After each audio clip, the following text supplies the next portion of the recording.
So let's talk a little bit about the base and its AI capabilities. So each one of these 6 links here is a different AI model. Some are small, some are large. And what you can do, just like Chat GPT or any other ones you're used to, is you can go in here and ask it a question. What are the implications of AI and large language models, right? And then it's gonna have some information that's gonna put out. So while AI that you're used to seeing on the internet can do a significant number of things, the reality is that when it's hosted on a small computer like the Raspberry Pi, it's really going to be something that you do Q&A with. Okay, that's the primary reason that I put it on here. Is you can go in and you can ask it questions. Now you can adjust your prompts and create I want to know certain things about certain things given these other parameters. Now, there's a bunch of different AI models on here, and some of them are small. So the one you're watching work right now is Qwen 2 1.5B, which means 1.5 billion parameters. Okay, it's the smallest AI bot on the device, and because it's the smallest, it's very fast. So it figures out what you're asking quickly and it answers your question quickly. But that means that it's got less information to draw from and it can make more mistakes.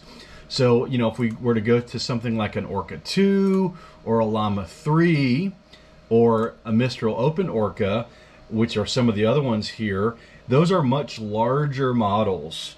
But they are models that have deeper understanding as far as, we can describe what AI does, what a neural network does as understanding, okay?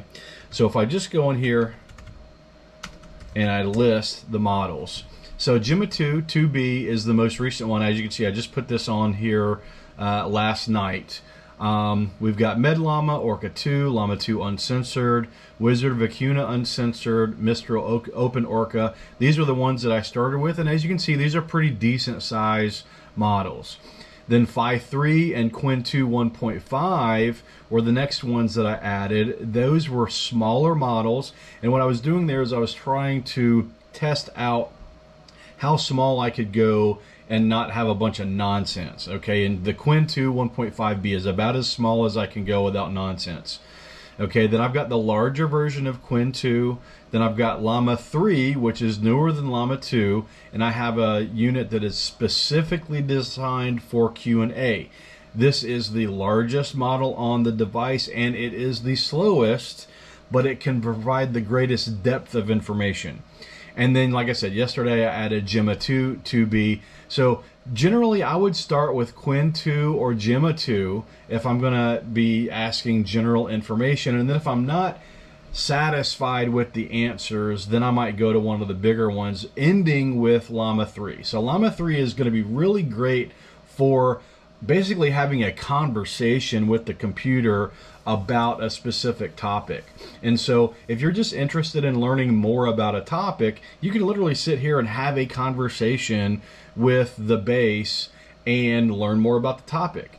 But whereas what you just saw, with this answer up here, it goes basically types the answer faster than you can read it. Llama 3 is going to be a lot closer to ask it a question, let it work for about 3 or 4 minutes, and then come back and read its answer, rather than sitting there literally for 4 or 5 minutes watching it type out its response. So in general, like I said, I've got links to the main ones here. MedLlama is very interesting because it is fine-tuned on medical data. So if you've got medical questions, I would start there. Although all of the bots have some sort of medical information, this one was actually fine-tuned specifically for that. So just wanted to give you guys a quick rundown of the AI functionality of the base in case you had any questions.